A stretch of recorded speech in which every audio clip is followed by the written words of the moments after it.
Welcome to the Personal Injury Show viewers. Tonight we have a special guest whose name is Katrine Green. Katrine is a psychologist, expert in occupational rehab and return to work, and specialises in vocational assessments. And on the left of me I got Martin Smith, who's a regular. Evening, in viewers. the absence of Harry Nowicki, who's still on leave. That's right. Anyway, tonight's subject is about rehabilitation and suitable employment. Now, that's why Katrine's here. Katrine, what's the role of a occupational physician or someone that does what you do? Well, I'm a psychologist who has an interest in occupations, and as a result of that I undertake vocational assessments for individuals that have personal injuries. And a vocational assessment involves interviewing the injured individual and looking at what their injuries are, how they injured themselves, what their treatments have been, what their symptoms currently are, what medication they take, and also details of their employment, not just what work they've done. But Can I stop you for a minute there? Who engages you? Who actually...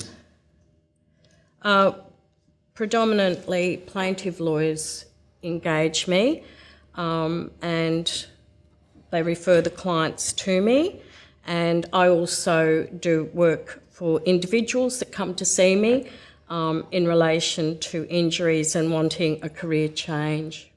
And one of the things, Katrine and Marty, the Accident Compensation Act, which is one area where I practice a lot, Yes. the key purpose or object of the Accident Compensation Act is to get people back to work.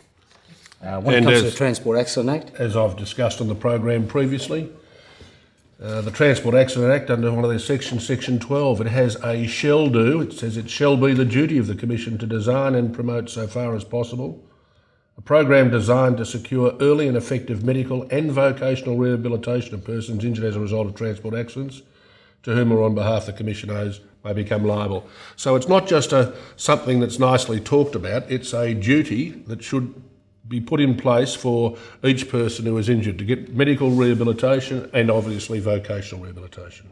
Okay.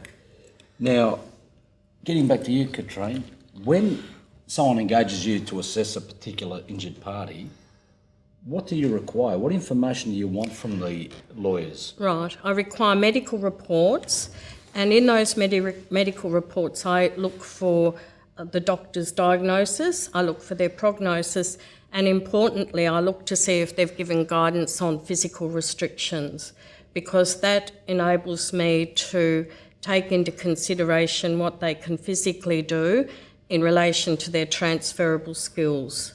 Well, in some cases it's not that clear cut because you've got varying opinions. Is that correct? That's correct, yes. So what do you do there? Well, what I do there is I look for consistency, and I look at more recent reports because they can vary from, say for example, if an injured individual has been out of the workplace for several years, the medical opinions might be quite different from the beginning of their injury than towards the end of their injury or at the time that I'm seeing them. So I look for consistency, and sometimes I actually...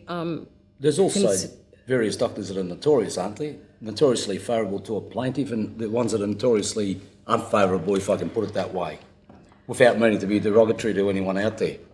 Well, I guess I do see similar opinions of consistency from particular practitioners. Yeah.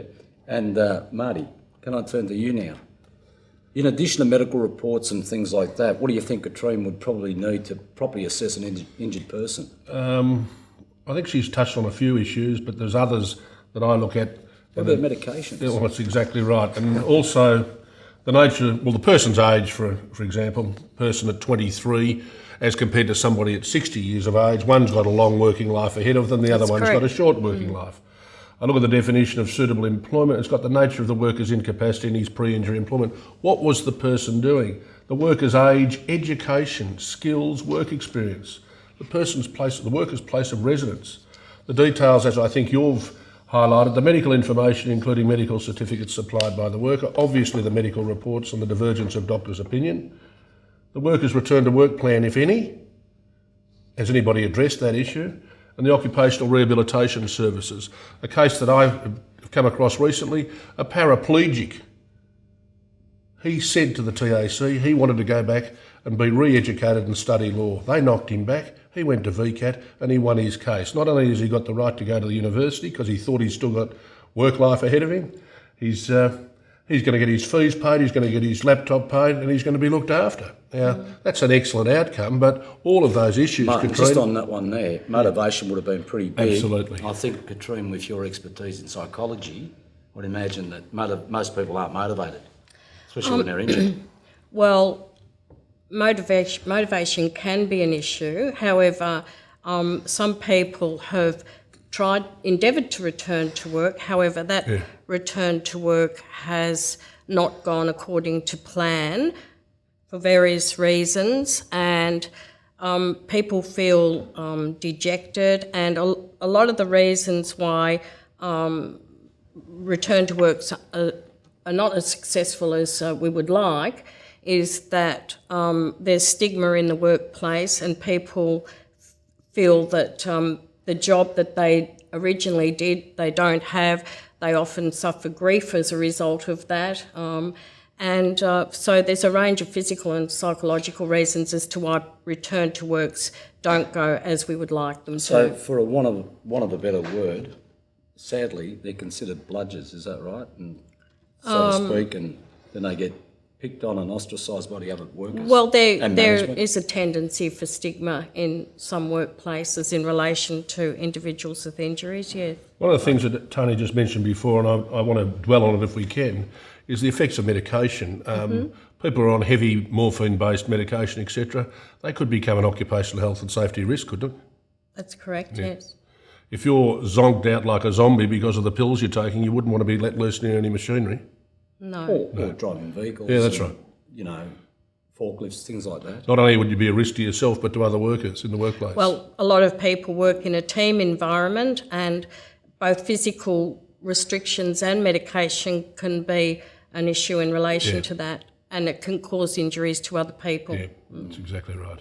It's a pretty touchy subject, and we'll come back to this. We're going to have to go to a break shortly. We've got a sponsors break, so stay tuned, viewers, and we'll see you shortly.